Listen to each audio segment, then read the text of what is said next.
Programa Palavra de Fé, um oferecimento Melane Produções, fotos, filmagens e álbuns de luxo. A paz do Senhor a todos os nossos irmãos do programa Palavra de Fé. Estamos aqui, mais uma vez, para compartilhar com você da poderosa Palavra do Senhor. Hoje, no programa Palavra de Fé, eu quero falar dentro do seguinte tema: reprime a tua voz de choro e as lágrimas de teus olhos. Deus tem uma mensagem e eu gostaria da sua preciosa atenção para compreender, na verdade, o que Deus quer lhe transmitir. Fique conosco, Deus falará com cada um de nós.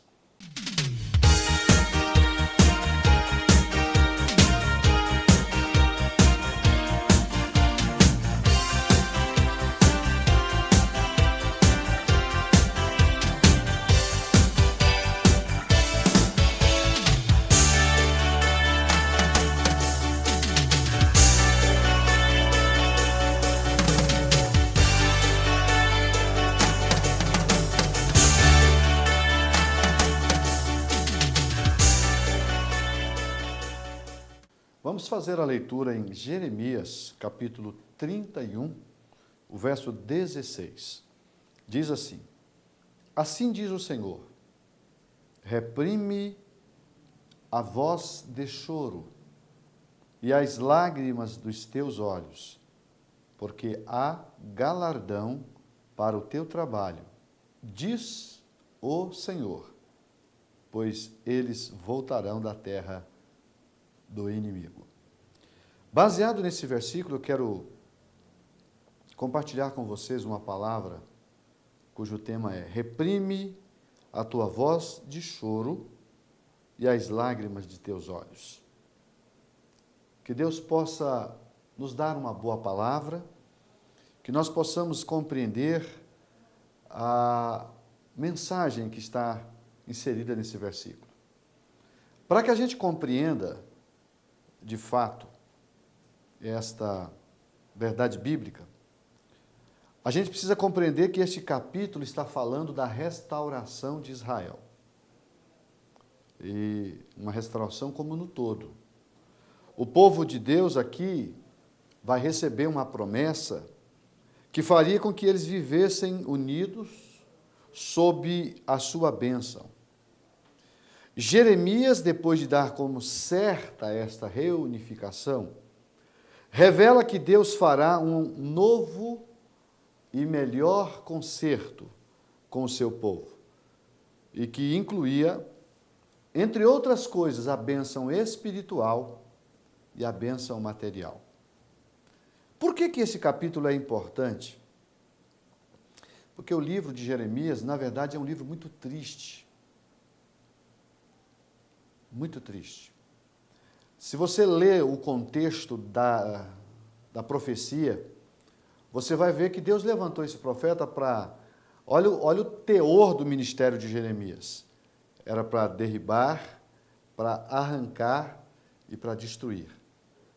A verdade é que Deus havia se aborrecido no limite máximo com o povo de Israel por causa da idolatria, por causa dos pecados, por causa do desprezo que o povo havia dedicado a Deus e, consequentemente, voltado as atenções para os deuses das nações vizinhas. E Deus havia decidido que o povo haveria de ir para o cativeiro e, por 70 anos, lá ficar, debaixo da opressão do inimigo. Então, esse profeta é levantado com a proposta, veja que difícil missão a que Deus deu para Jeremias, que ele haveria de ser um profeta que motivaria o povo a se entregar-se na mão do inimigo. Só para você ter uma ideia de como foi complicada a história desse profeta, no capítulo de número 1, o versículo de número 7, diz assim: mas o Senhor me disse, não digas quando ele está querendo rejeitar a promessa, aliás, o chamado. Jeremias não queria esse chamado. E Deus, Senhor, eu não sei falar porque eu sou uma criança. E Deus vai dizer, não diga que tu és uma criança, né? Porque ainda, aonde quer que eu te enviar, irás. E tudo quanto eu te mandar, dirás. Não temas diante deles, porque eu sou contigo, para te livrar, diz o Senhor. E estendeu o Senhor a mão, tocou-me a boca e disse o Senhor, eis que ponho as minhas palavras na tua boca. Mas olha o teor da palavra. Olha o que está escrito aqui no versículo 10. Olha, ponho-te nesse dia sobre as nações e sobre os reinos para arrancares, para derribares, para destruíres e para arruinares, e também para edificares e para plantares. Então perceba que a mensagem do profeta ia caminhar na contramão dos demais. O falso profeta dizia, olha, Deus vai dar vitória para vocês.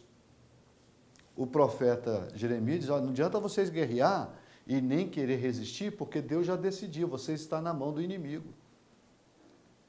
Imagina nós hoje numa situação dessa. 2 tipos de profecia, 2 tipos de mensagem supostamente vinda de Deus. Uma mandando eu me entregar na mão de Satanás. Se não, aqui não era na mão de Satanás, mas era de um instrumento de Satanás. Nabucodonosor haveria de vir com força para levá-los cativo, como fiz de fato. Ainda destruindo todas as riquezas, roubando, tirando tudo aquilo que você tem. Essa era o teor da mensagem do profeta Jeremias. Por outro lado, os outros profetas profetizavam que Deus ia dar vitória, que o Senhor estava com eles, que eles haveriam de vencer.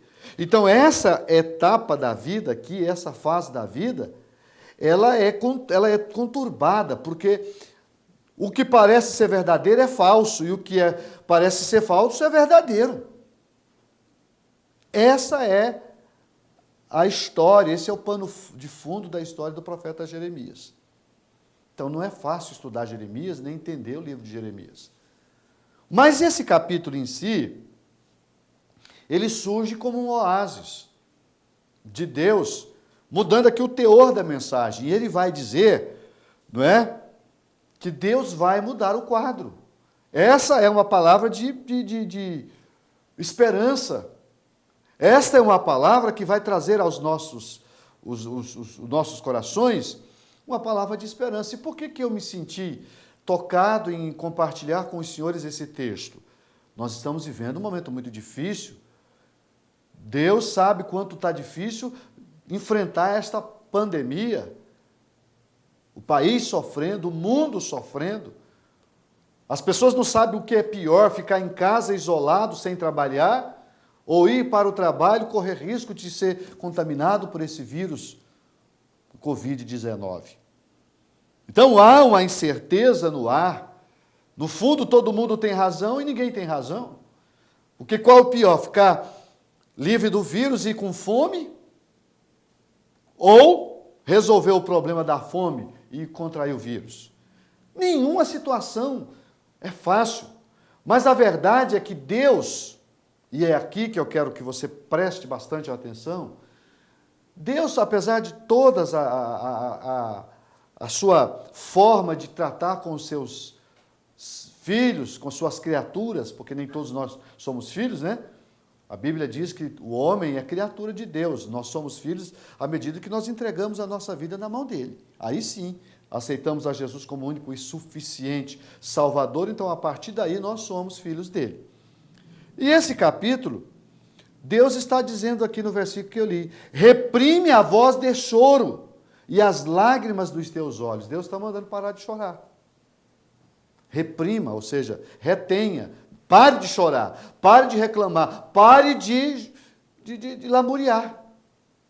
Por que Deus está dizendo, e é aqui que está o tema da mensagem, reprime a tua voz de choro e as lágrimas de teus olhos. Porque Deus vai fazer 4 promessas. Tem outras, mas eu quero me ater a estas, que se entendidas, são extremamente edificantes para as nossas vidas. Então vamos lá. Por que devo reprimir o choro da amargura? O caos está instalado. A dificuldade está aí, é iminente. Mas Deus está dizendo para mim, reprimir o choro. E aí eu quero mostrar dentro do texto por que devo reprimir o choro. Primeira coisa, porque Deus vos tratará como o pai trata o filho que ama. Essa é a primeira grande verdade que eu quero usar como motivação para você reprimir a voz do choro. Olha só o que está escrito no verso 9. Capítulo 31, verso 9. Virão com choro, e com súplicas os levarei. Guiá-los-ei aos ribeiros de águas, por caminho direito, em que não tropeçarão, porque eu sou um pai para Israel, e Efraim é o meu primogênito. Ouvi a palavra do Senhor, ó nações, e anunciai nas ilhas de longe, e dizei: aquele que espalhou a Israel o congregará, e o guardará como pastor ao seu rebanho, porque o Senhor resgatou a Jacó e o livrou das mãos do que era mais forte do que ele. Então preste atenção, redobre a sua atenção para você entender. Deus agora está fazendo uma promessa que mudaria o quadro. Eles até aqui estavam sofrendo, eles até aqui estavam sendo judiados, eles até aqui estavam nas mãos do inimigo, mas Deus está dizendo: vou tratar de vocês. Meus amados, escute, a minha visão com relação a tudo isso que nós estamos vivendo. Ninguém pode negar que Deus também está tratando com o mundo. Deus está tratando com cada um de nós.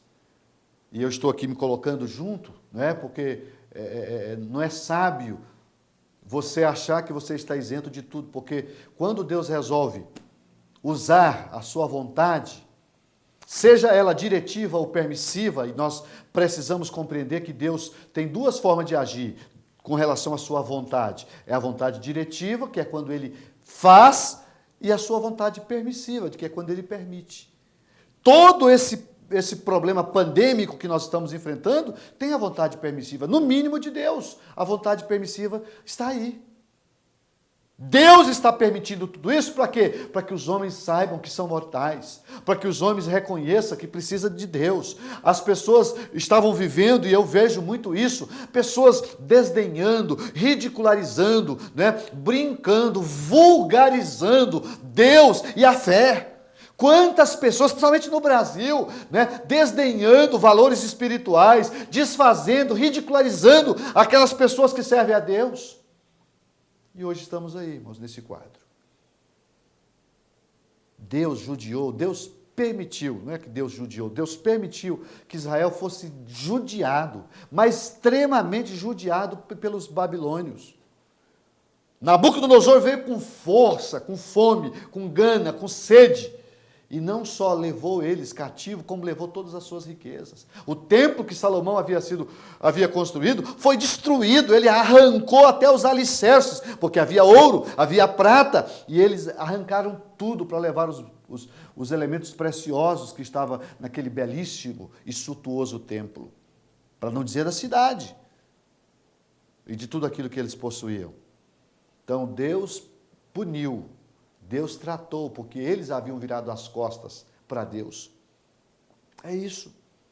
Eles haviam virado as costas para Deus. E o livro do profeta Jeremias trata disso, que era para eles não brigar, porque seria pior, eles sofreriam, morreriam mais, do que se entregasse e se deixasse levar para a Babilônia, porque Deus já havia decidido. Mas agora chega a promessa, em que Deus está aqui dizendo que vai tratá-los como filhos. Como eu fiquei feliz quando eu li isso aqui, ó. Porque com súplicas os levarei, guiá-los-ei aos ribeiros de águas, por caminhos direito, em que não tropeçarão. Por quê? Por que isso vai acontecer? Porque sou um pai para Israel. Então aqui a primeira grande verdade que leva-me a reprimir o choro é Deus me tratando como pai, da mesma forma como um pai trata com um filho que ama. Então pode ter certeza, e aqui eu quero afirmar uma coisa que deve encher o seu coração de esperança. Deus é o nosso pai. Ele conhece os nossos limites. Ele sabe até onde nós podemos suportar, porque também está escrito na palavra, há um salmo que diz, porque Ele conhece a nossa estrutura, lembra que somos pó. Salmo 103. Deus conhece, querido irmão, a sua capacidade de suportar tudo isso.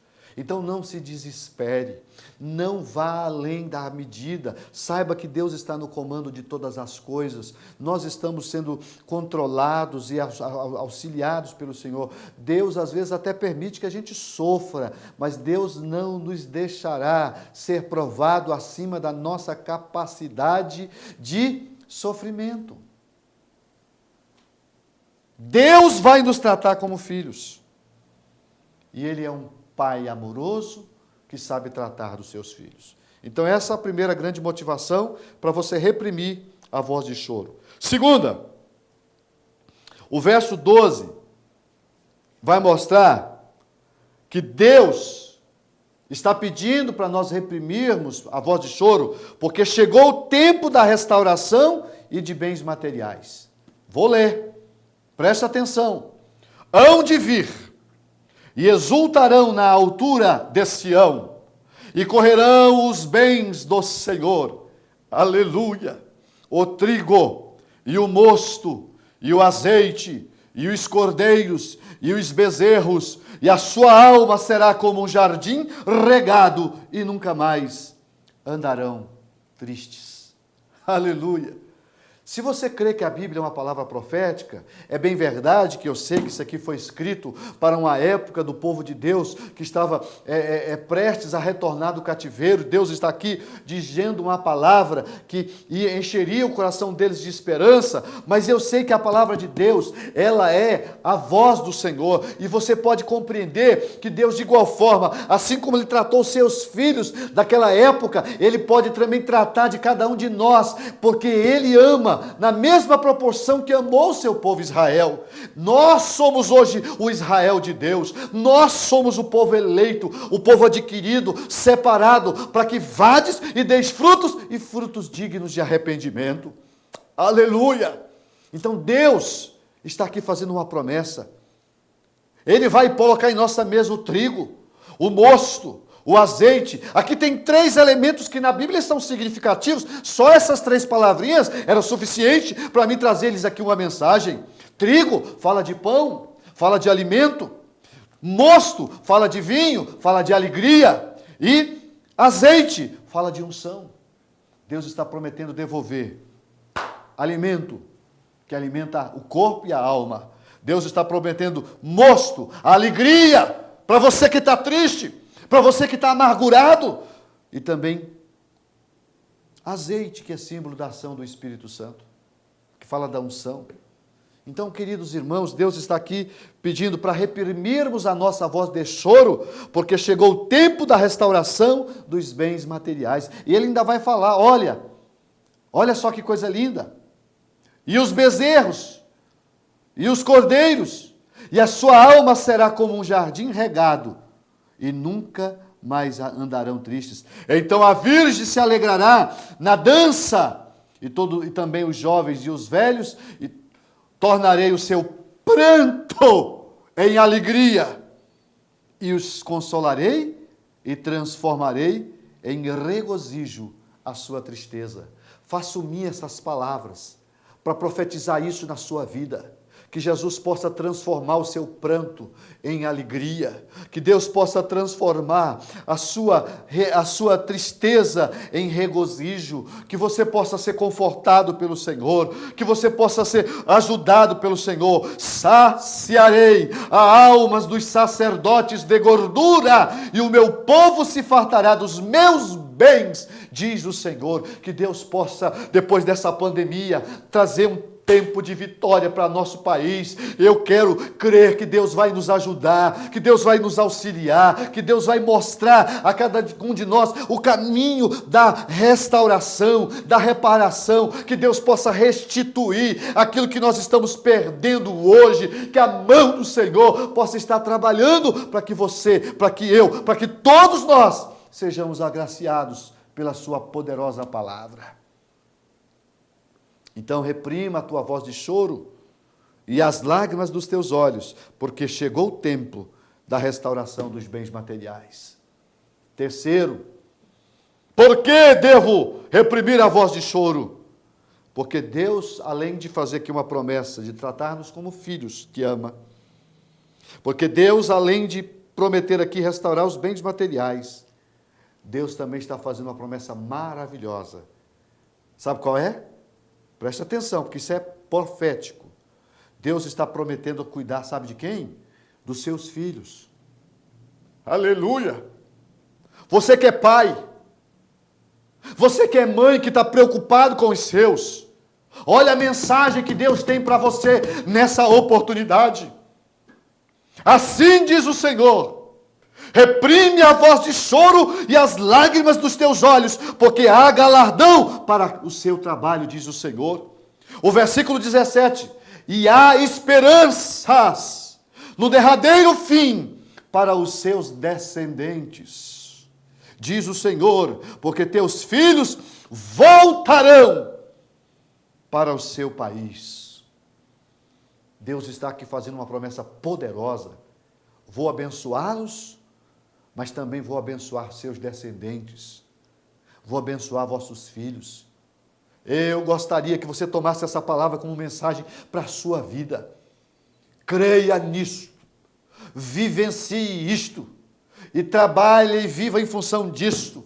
Deus vai abençoar meu filho, minha filha, por mais que ele esteja te dando trabalho, por mais que você esteja sofrendo com ele e com ela, que você como sacerdote que você possa declarar a bênção na vida do seu filho e da sua filha, porque aqui uma promessa, Deus está prometendo cuidar da sua descendência, cuidar do seu filho, cuidar da sua filha, cuidar da sua família. Bendito seja o nome do Senhor. Bendito seja o nome do Senhor, que você possa receber essa mensagem como mensagem do céu. Por fim, porque devo reprimir minha voz de choro? O texto, dentro desse mesmo capítulo, eu estou lendo só capítulo 31, diz assim no versículo de número 33, mas este é o concerto que farei com a casa de Israel depois daqueles dias, diz o Senhor. Porei a minha lei no seu interior e escreverei no seu coração, e eu serei o seu Deus e eles serão o meu povo. Porque Deus prometeu escrever as suas leis em seus corações. Chegou o tempo, meu irmão, de você ser edificado pela palavra do Senhor. Isso aqui está me ensinando que Deus quer dar sensibilidade para nós. O coração vai deixar de ser de pedra para ser um coração de carne. E quando a gente está usando essa expressão, é nada mais do que Deus está tirando o coração insensível para te dar um coração sensível. A sensibilidade é algo importantíssimo na nossa relação com Deus. Porque quando você é sensível, você ouve Deus, você se deixa levar pela orientação de Deus, você acredita nele e, acima de tudo, você vive para ele. Mas quando há insensibilidade, Deus fala. E você pouco se importa, porque há insensibilidade. Deus está prometendo dar a você um coração sensível, de tal maneira que você possa ouvir Deus, entender Deus e agir sobre a orientação de Deus. É essa a mensagem que eu quero deixar para você. Reprime a voz de choro e que as lágrimas dos teus olhos sejam secadas. Porque Deus está aqui fazendo uma grande e poderosa promessa. Vamos orar.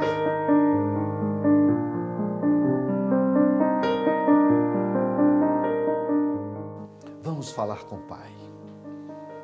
Querido Pai Celestial, o Senhor acabou de nos dar uma palavra cujo propósito é encher nosso coração de esperança.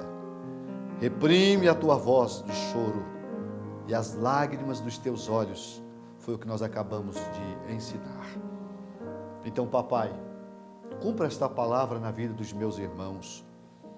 Que cada um dos teus possam, nesse momento, Pai, ser visitado. Que o Senhor possa entrar nesta casa, neste lar, onde o teu filho se encontra. E peço que o teu Espírito Santo venha traduzir de uma forma tão clara, tão objetiva, que ele venha sentir o calor, o cuidado, a confiança de um pai para com o filho. Que o Senhor possa nos tratar como filhos, Que o Senhor possa dar a cada um de nós, meu Deus, o que essa palavra acaba de sugerir, Pai. Que o Senhor possa cuidar de nós como um filho, como um pai cuida do filho. Que o Senhor possa abrir-nos as portas para que os bens materiais, para que o trigo, para que o mosto, para que o azeite não venha a faltar. Dá-nos, meu Deus, o pão de cada dia. Dá-nos, meu Deus, a alegria de cada dia. Dá-nos, meu Senhor, a unção de cada dia, para que nós possamos vencer. Esta é a minha oração, esse é o meu pedido. Visita essa casa, eu levanto as minhas mãos, Senhor, para abençoar esse lar, em nome de Jesus, eleito do Senhor. Sinta o cuidado, sinta a mão do Senhor estendida para a sua casa, e que o nome dele seja glorificado através da sua vida. Você testemunhará da vitória que o Senhor Deus dará a você, a sua casa, no nome de Jesus. Amém, Senhor. Amém.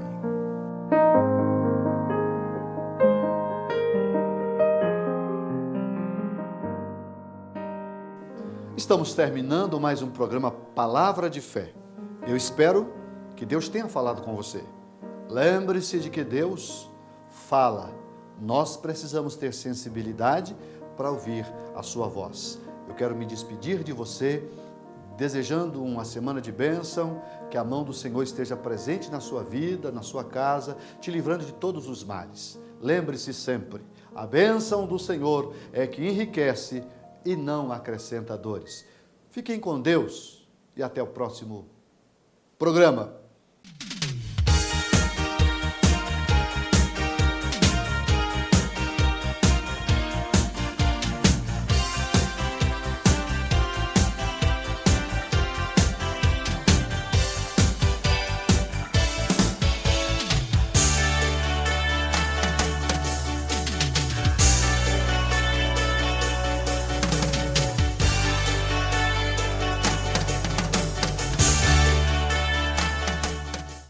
Programa Palavra de Fé, um oferecimento Melani Produções, fotos, filmagens e álbuns de luxo.